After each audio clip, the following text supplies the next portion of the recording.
काल सर्पदोष, सच, अंधविश्वास या कोई रहस्यमयी श्राप। दोस्तों, ये केवल कहानी नहीं है बल्कि धर्म के प्रति जागरूकता की मिसाल है। ये एक ऐसी हिंदी कहानी है जिसमें सनातन धर्म के एक रहस्यमयी श्राप के बारे में जानकारी दी गई है। हिंदू सनातन शास्त्रों में काल सर्पदोष को एक अभिशाप की तरह माना जाता है। काल सर्पदोष हिंदू सनातन शास्त्र के मुताबिक व्यक्ति की कुंडली में ग्रह नक्षत्रों के योग से प्राय कुछ न कुछ शुभ और अशुभ योगों का प्रारंभ होता रहता है। कुंडली में स्थित शुभ योग से जहां व्यक्ति को अच्छा फल प्राप्त होता है, वहीं अशुभ योग और दोष से जीवन में कुछ समस्याओं का सामना भी करना पड़ता है।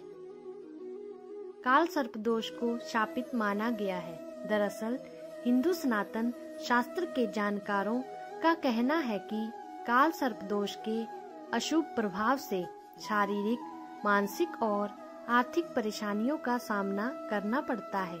लेकिन फिर भी कुछ लोग अपने तुच्छ ज्ञान की वजह से शास्त्रों में लिखी चेतावनियों को भी नजरअंदाज करके अपने जीवन का सर्वनाश कर बैठते हैं। ऐसी ही कहानी इंजीनियर लड़के विजय की है।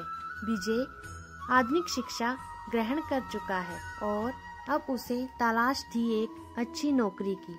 विजय पढ़ाई में बहुत होनहार छात्र था, इसलिए उसे अपने ऊपर पूरा भरोसा था कि उसे एक अच्छी नौकरी जरूर मिल जाएगी।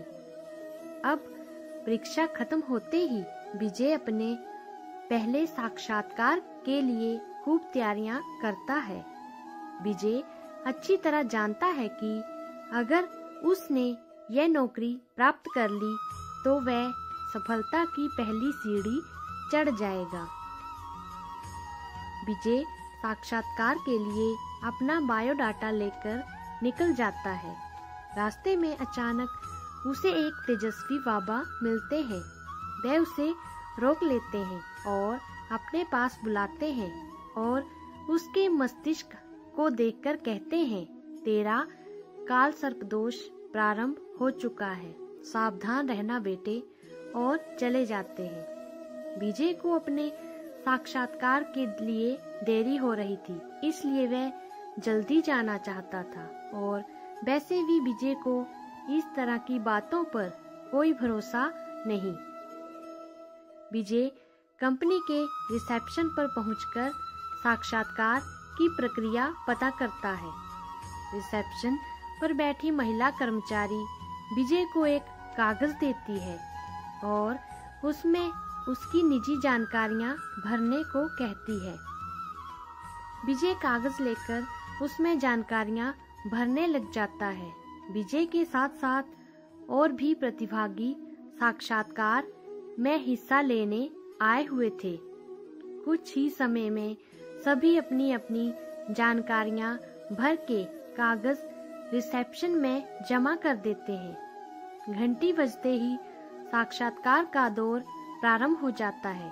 एक एक करके सभी प्रतिभागियों को साक्षात्कार अधिकारी अपने चैम्बर में बुलाते हैं और सभी से कंपनी के कार्य से संबंधित प्रश्न पूछने लगते हैं। और कुछ घंटे साक्षात्कार चलते ही अधिकारियों को मानसिक थकान होने लगती है। फिर भी वह साक्षात्कार जारी रखते हैं और इसी बीच बारी आती है विजय की। अधिकारी कई घंटों से एक ही तरह के सवाल पूछ कर थक चुके थे, इसलिए विजय के आते ही वे अपने सवाल बदल देते हैं और विजय से उसके निजी जीवन से संबंधित कुछ तीखे सवाल करते हैं। विजय के माता पिता का तलाक हो चुका था। यह बात विजय किसी को बताना पसंद नहीं करता था, लेकिन साक्षात्कार अधिकारियों के सामने मजबूरी में उसे यह बात बतानी पड़ती है। और इसी बात पर जब अधिकारी विजय को अपमानित करते हैं तो उसे गुस्सा आ जाता है और वह अधिकारियों के मुंह में अपना कागज फेंककर साक्षात्कार चैम्बर से बाहर निकल आता है। विजय ने साक्षात्कार की बहुत तैयारियां की थी, लेकिन अधिकारियों के ऐसे रवैये से उसका मनोबल टूट जाता है और वह सोच लेता है कि अब वह किसी भी साक्षात्कार में नहीं जाएगा। विजय अपने गांव लौट जाता है। उसके पिता ने उसकी माँ का साथ पहले ही छोड़ दिया था, लेकिन उसकी माँ गांव में अकेले रह रही थी। विजय गांव पहुंचता है और कुछ ही पल में उसकी माँ समझ जाती है कि उनका बेटा दुखी है। वह अपनी माँ से बिना कुछ कहे घर के अंदर चला जाता है। कुछ दिनों बाद विजय का मानसिक तनाव बढ़ने लगता है। विजय को अकेला रहने की आदत पड़ जाती है। देखते देखते 1 साल गुजर जाता है। विजय अपने कॉलेज के सभी दोस्तों से बात करना बंद कर चुका था। विजय की हालत बदतर होते देख उसकी माँ को चिंता होने लगती है। वह उसे मनोवैज्ञानिक ज्योतिष आचार्य के पास ले जाती है। हालांकि विजय वहां नहीं जाना चाहता, लेकिन उसकी माँ के जबरदस्ती दबाव देने पर उसे वहां जाना ही पड़ता है।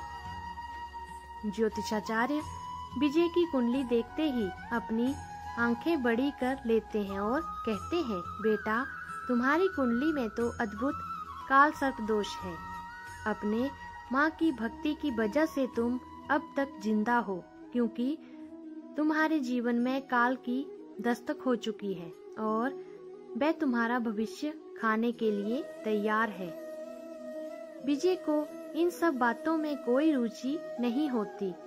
वह अपनी माँ से कहता है, माँ, ये मुझे कहाँ ले आई हो? मुझे इस ढोंगी की बकवास बातें नहीं सुनना। और वह वहां से उठकर चला जाता है। विजय के ऊपर काल सर्पदोष का काला साया मंडरा रहा था, जिससे उसके जीवन में संकटों का पहाड़ टूटने वाला था। लेकिन वह अपनी जिद में अपना जीवन बर्बाद करने पर तुला हुआ था।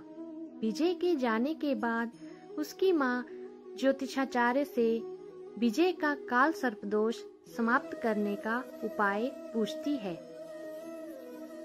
ज्योतिषाचार्य शास्त्रों के पारंगत पुरोहित होते हैं, इसलिए वह विजय का काल सर्पदोष उतारने की पूजा विधि प्रारंभ कर देते हैं। कुछ दिनों के अंदर विजय की स्थितियों में बदलाव होने लगता है। उसे उसके मन का एक व्यापार बहुत कम निवेश में सूझता है।